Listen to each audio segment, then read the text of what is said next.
Hello students, I hope you all are doing great.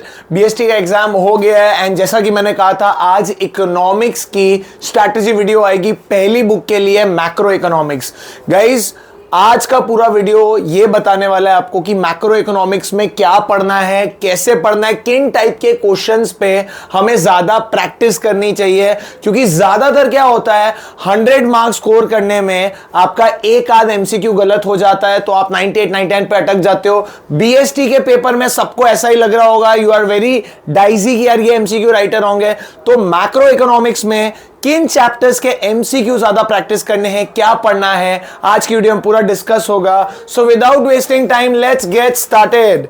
Okay, so आज का video particularly focus करेगा कि कैसे आप अपने मैक्रो इकोनॉमिक्स को 4 दिन में खत्म करके अपने 40 मार्क पूरे सिक्योर कर सकते हो। ओके, सो मैं यूनिट वाइज जाऊंगा। सबसे पहले मैं बात करूंगा नेशनल इनकम की। अब देखो नेशनल इनकम के अंदर आपका डे 1 होना चाहिए पूरा नेशनल इनकम के ऊपर।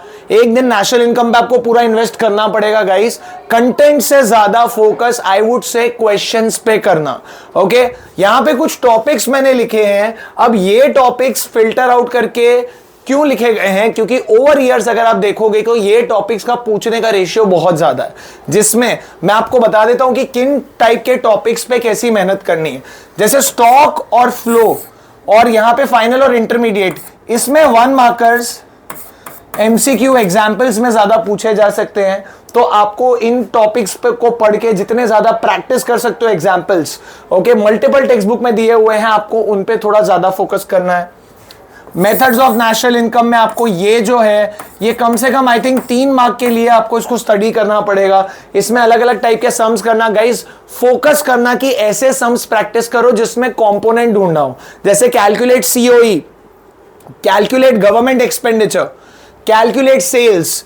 उल्टे जा रहे हो आप, रादर देन अ वेरिएबल की जीडीपी एमपी निकालना है उससे ज्यादा फोकस करना है ऐसे सम्स करे जहां पे वेरिएबल्स निकालने हैं। हिडन डेप्रिसिएशन की ज्यादा प्रैक्टिस चाहिए आपको इसके अंदर, राइट गाइस। और हां, यहां पे मैं आपको एक चीज बता दूं, ये टॉपिक जो है ये भी 3 मार्क के हिसाब से आपको इसमें ये जो है पर्टिकुलरली 2 वेज में आता है। इसमें प्रिकॉशंस भी दिए हुए हैं। बहुत बच्चे बोलते हैं कि सर हमें प्रिकॉशंस पढ़ने, हाँ प्रिकॉशंस जो है वो इंक्लूडेड एक्सक्लूडेड के अंदर आ जाते हैं तो आपको प्रिकॉशंस पढ़ने हैं। लेकिन गाइस सबसे ज्यादा प्रैक्टिस आपको यहां पे लगेगी क्योंकि ये 3 मार्क में 90% सीबीएसई पूछता ही पूछता है। तो जितने प्रिकॉशंस हैं इंक्लूडेड एक्सक्लूडेड है उसके जितने एग्जाम्पल्स है सब स्टडी कर लेना। ओके, कुछ मत छोड़ना इसके अंदर। इन दो की बात करूं तो यहां पे रियल नॉमिनल का डिफरेंस पढ़ लेना। इससे यह पढ़ लेना कि जीडीपी डिफ्लेटर कैसे कैलकुलेट किया जाता है।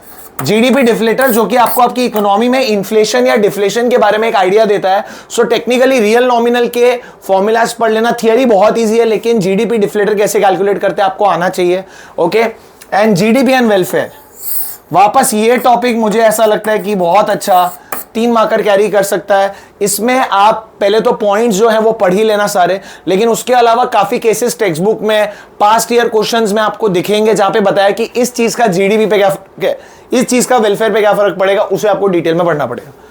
Moving to the next unit guys, day 2 हम रखेंगे इनकम एंड एम्प्लॉयमेंट के लिए। देखिए मैंने पहले 2 दिन में क्यों आपको बोला कि पहले नेशनल इनकम पिक करो, 10 मार्क का वेटेज है। Income and employment guys 12 mark का वेटेज है, मतलब 2 दिन में मैंने अपने 22 मार्क सिक्योर कर लिए। और ये ऐसे चैप्टर्स हैं जहां पे थियरी के साथ साथ क्वेश्चंस भी इंपॉर्टेंट है। सम्स से बहुत सारे लोग डर रहे हैं, लेकिन मैं आपको बता दूं इसका कोई इलाज नहीं है। आप ये मत सोचिएगा कि सम के सामने थियरी आएगी। बहुत बार ऐसा भी हुआ है कि सीबीएसई ने सम के सामने सम भी पूछा है। So don't keep a plan B over here, sum सीख के जाना ही पड़ेगा, कोई ऑप्शन नहीं है। ओके, इसमें मैंने कुछ सिलेक्टिव टॉपिक्स लिखे हैं जो आपके लाइमलाइट में रहने चाहिए, जैसे कि डिराइव सेविंग्स फ्रॉम कंजम्पशन। इसमें आपको डायग्राम गाइस प्लीज, खाली यही एक लौता यूनिट है पूरे मैक्रो में जिसमें डायग्राम है और फॉरेक्स। उसके अलावा डायग्राम तो है ही नहीं इस साल, माइक्रो जैसा प्रॉब्लम ही नहीं है आप लोगों को। तो प्लीज डायग्राम जितना हो सके प्रैक्टिस कर लेना, लेबलिंग अच्छे से। एक तो ये रखना है। यहां पे फोकस जो है मैं कहूंगा कि इन 2 पे ज्यादा रखना कि इक्विलिब्रियम की अप्रोचेस, जाने की एडीएस एसएनआई, उसको करना है आपको अच्छे से। इन्वेस्टमेंट मल्टीप्लायर और ब्रेक इवन के सम्स कर लेना।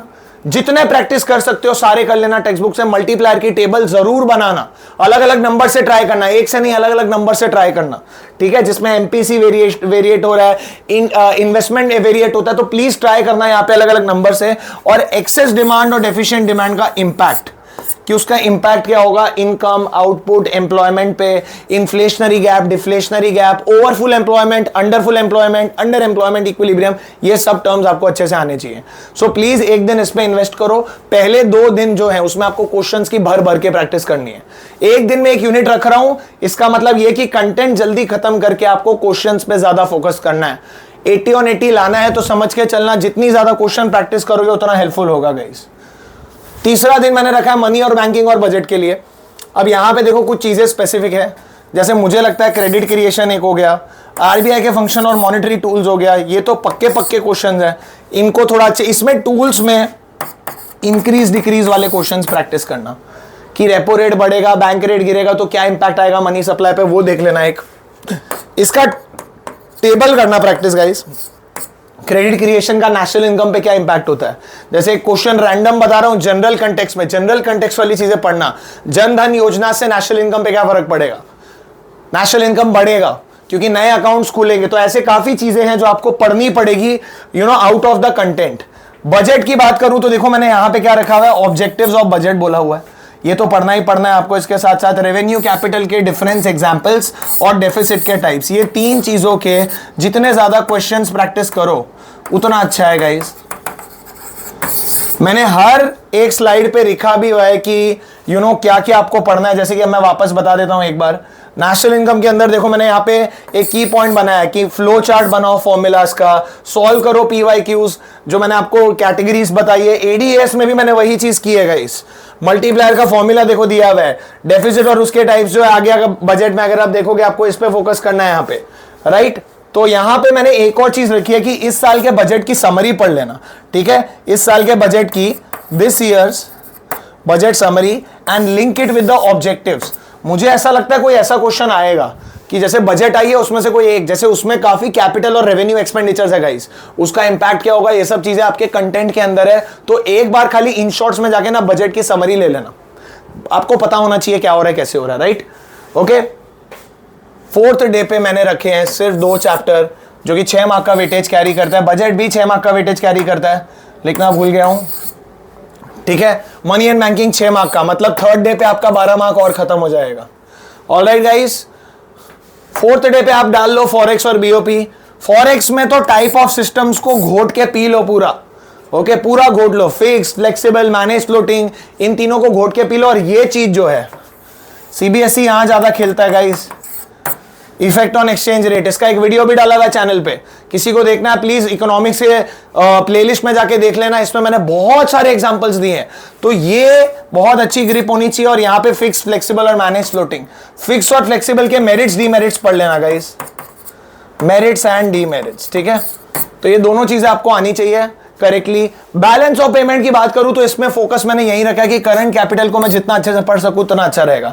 डिसइक्विलिब्रियम इन बीओपी में मुझे डेफिसिट पे फोकस करना है गाइस। ये एक ऐसा यूनिट है जो 6 मार्क का वेटेज कैरी करता है, but let me tell you 90% बच्चा 80 on 80 क्यों नहीं ला पाता, क्योंकि वो इसके क्वेश्चन में गलती कर देता है कि एक्सचेंज रेट पे क्या इंपैक्ट होगा, ये ट्रांजैक्शन बीओपी में कहां रिकॉर्ड होगी। इसके इतने क्वेश्चंस आ सकते हैं कि आप सोच भी नहीं सकते हो, राइट गाइस।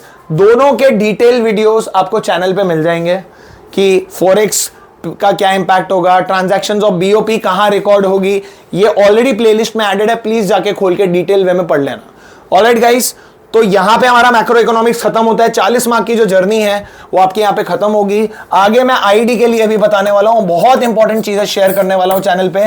डेली वीडियोस आएंगे आपको गाइस, अलग अलग कंटेंट के, जितनी चीजें मैंने डाली उनके वीडियोस भी आपको मिलेंगे। ओके, तो चैनल पे अपडेटेड रहना, लाइक करना, कंटेंट अच्छा लगे दोस्तों के साथ शेयर भी करना। Okay, sharing is caring guys, ज्ञान बांटने से बढ़ता है, जितना बांटोगे उतना अच्छा है, राइट। ओके, सो 4 दिन की स्ट्रैटेजी यहां पे हमारी खत्म होती है। All right guys, I hope you all like the video. If you like it, please share it with your friends. See you all again with more content. Be stay tuned on the channel. Okay guys, काफी चीजें आने वाली है। All right, and मैं चाहता हूं guys कि 80 on 80 निकाले इकोनॉमिक्स में सब। Okay, so जो स्ट्रैटेजी दे रहा हूं उसे फॉलो करो, अप्लाई करो, एंड आपको रिजल्ट डेफिनेटली दिखेगा। Okay guys, that's all for the day. See you, चाचा, bye bye.